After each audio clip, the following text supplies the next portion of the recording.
हूँ आदिति कटियार और आप देख रहे हैं इंडिया जंक्शन। आज पहले चरण के मतदान है और पूरे प्रदेश के प्रत्याशियों ने अपनी पूरी ताकत इसमें झोंक दी है। अरशद सिद्दीकी जो कि धरौरा के गठबंधन प्रत्याशी हैं, वो जी तोड़ मेहनत करते नजर आ रहे हैं और जनता का प्यार भी उन्हें ही मिलता दिख रहा है। इसी बीच हमारे प्रबंध संपादक पीयूषमणि अवस्थी ने वहां की जमीनी जनसंपर्क का विश्लेषण किया है।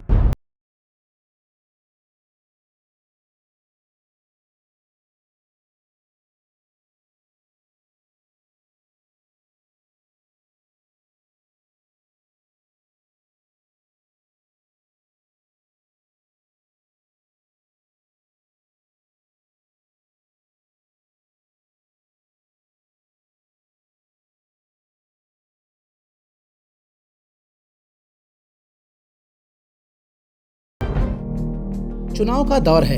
आज पहले चरण का मतदान हो रहा है। इस बीच बीजेपी को टक्कर देने के लिए गठबंधन यूपी में जोर शोर से मेहनत करता दिख रहा है। सपा बसपा का ये गठबंधन इस चुनाव में निर्णायक भूमिका भी अदा कर सकता है। महौली विधानसभा में सुबह 10 से 12:30 बजे तक जनता इंतजार करती दिख रही थी।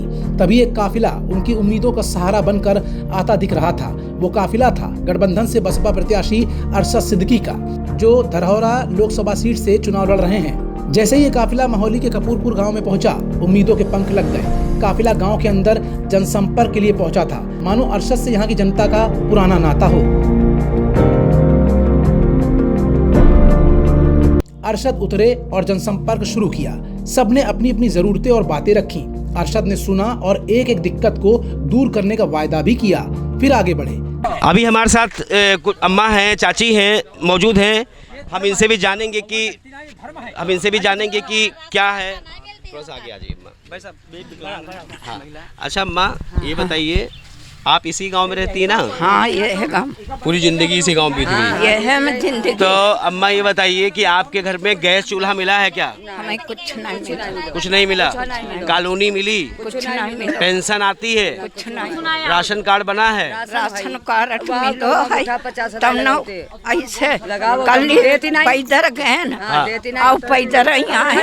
अब भोर का बुलाई अंगूठा नहीं लगो 5-6 दाई ऐसे जौन बात है तब न कहिबो खाई का। तो अम्मा ये चुनाव है। हाँ। अब बारी आपकी है। हाँ। अभी तक बारी उनकी थी, अब बारी आपकी है। तो अब आप क्या करेंगे बताइए आप? तब आप की है जब हम हो कहीं पेट भरे रही है तो तुम्हारो पेट भरे रही भाई मतलब साफ है कि योजना से वंचित पूरा गांव है। अगर इनका पेट भरा होगा तभी किसी का पेट भर पाएगा। और जर्जर गांव की जर्जर स्थिति इस बात को बयां कर रही है कि शासन ने किसी ने भी इस गांव की तरफ मुड़ के नहीं देखा। इस गांव की स्थिति बद से बदतर है। तभी उन्होंने कहा, विकास के अलावा गठबंधन का असली चुनावी मुद्दा रोटी, कपड़ा और मकान है, जो गरीबों और गरीबी की सबसे बड़ी जरूरत है। उन्होंने कहा कि 200 मकान और 600 आबादी को आज तक न कॉलोनी में कोई मकान मिला और न ही कुछ सुख सुविधाएं। समस्या गाँव की ये है कि यहाँ पे एक भी कॉलोनी नहीं मिली है। तीसरी सबसे समस्या ये है कि यहाँ कोई शौचालय नहीं है। चौथी समस्या सबसे है कि कोई स्कूल ऐसा नहीं है जहाँ पे शिक्षा दी जा सके। आपसे इस गांव की जनता ने काफ़ी उम्मीदें की हैं गठबंधन के बारे में। यहाँ 1 घंटे से लोग कह रहे हैं कि आपको देखने की तरस रहे थे, बैठे थे, इंतजार करते करते 2 घंटे इनको हो गया है। इन्होंने काफ़ी उम्मीदें आपसे लगाई। आप क्या कहना चाहेंगे? देखिए, धरौरा लोकसभा जो है बहुत बड़ा क्षेत्र है और सुबह 8 बजे से लेकर रात को 2 बजे तक हम लोग, हमारे सभी साथी काम कर रहे हैं।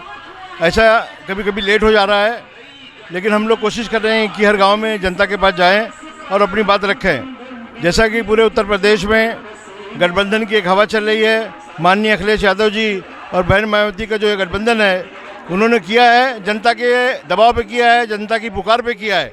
इस गांव की जनता के जो आपसे उम्मीदें हैं, जनता की यहाँ की उम्मीदों पे कितना खरे उतरेंगे सर आप? मैं पूरी कोशिश करूँगा। अगर आज के दिन वादा करूँगा तो इलेक्शन का वादा होगा, लेकिन मैं इस गाँव के नहीं, हर गाँव के लोगों को इसके साथ कंधा से कंधा मिलाकर चलूँगा। जो समस्याएं हैं, सबसे बड़ी समस्या है कि पुराने सांसद साहब को किसी ने यहाँ देखा नहीं आज तक है। मैं नहीं कह सकता हूँ, मैं एक प्रत्याशी हूँ, किसी और के बारे में बुरा कहने का मुझे कोई। यहाँ के लोग कह रहे हैं कि उनको देखा नहीं गया। अगर यहाँ के लोगों ने अगर उनको जिता के भेजा था, अगर यहाँ के लोगों ने उनको वोट दिया था, बहुमत से जिता के भेजा था, और वो नहीं आई हैं तो उसकी सज़ा जनता ही देगी। तो जैसा कि आपने सुना कि उसकी सज़ा जनता ही देगी, जितने वादे जो भी हैं, जो समस्याएं यहाँ की हैं वो पूरी की जाएंगी, कहीं तक पूरी की जाएंगी। इस बीच 60 साल की एक बुजुर्ग महिला राजेश्वरी यादव ने अपना दुख और दर्द रखा और कहा, बेटा मेरा आशीर्वाद तो तुम्हारे साथ है, पर आज तक न मकान मिला है न पेंशन। इस पर वो भावुक हो उठे और अपने पीए से रजिस्टर में एंट्री कर अधिकारियों तक मां की बात पहुंचाने का वायदा भी किया। आप मुझे बताइए कि आपके अंदर नाराजगी, स्वाभाविक नाराजगी लग रही है, बात करी है। आप बताइए सर, किससे नाराज आप हैं? हम नाराज कानून पर नाराज हैं कि ये गौ अगर छुड़वाई ना है तो गौशाला बनवाई होती। ये गौ चारण में कर रही, ये हत्या हुई रही ना हुई रही। अखिलेश के तो काम बढ़िया करी, ये एम्बुलेंस चलाए, गरीब आदमी सवारी नहीं मिलता है, तुरंत नंबर डायल करो, गाड़ी तुरंत झमट ठाड़ी। हमारे जीवन दान दरी वहाँ नहीं पूछा हिंदू हो कि मुसलमान हो कि सिख हो कि ईसाई हो, और गरीब आदमी से 100 नंबर डाल कर पुलिस तुरंत आगे मौका पर खड़ी होता है। क्या चाहिए? गौशाला बनवाए दिनों दिन वो धर्म रहा है, एक गौ कट रही है। गौशाला बनाने की बात की जा रही है।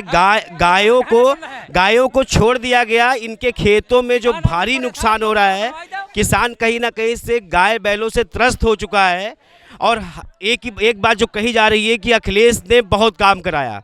अखिलेश ने 100 एम्बुलेंस, इन सब योजनाओं को लागू करके, चालू करके कहीं ना कहीं किसान के लिए एक बड़ी उम्मीद जगाने का काम किया था। फिलहाल अरशद का काफिला ताबड़तोड़ जनसभाओं और जनसंपर्क के जरिए चुनाव को नया मोड़ देता दिख रहा है। अगर आंधी गठबंधन के पक्ष में आई तो निश्चित तौर पर जनता को राहत भी मिल सकती है। Bureau report, India junction.